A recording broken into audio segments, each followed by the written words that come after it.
Hey, it's David from Hamburg. Just wanted to reach out to you. I wanted to get you a video of the Wolf Pup, the 18TO. Walking inside, you have the queen sleeper. You do have the sofa with the cup holder center section fold down. It does have a single bed that you can actually fold up, and it locks into place. It's just very hard to do with one hand. It does lock down into place like that.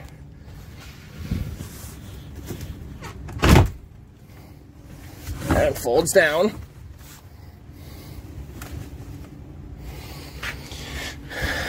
The couch still, 3-seating couch. It's also a jackknife sofa, so that'll lay down. You still have the dinette. You still have the mini fridge, counter space, plenty of storage, pantry, the 2-burner stove, the sink, microwave, entertainment center right here. You still have a full shower and a toilet. We do professionally detail and clean the inside and out. So here's a nice little virtual walk of it. It is a very nice unit, under 4,000 pounds dry.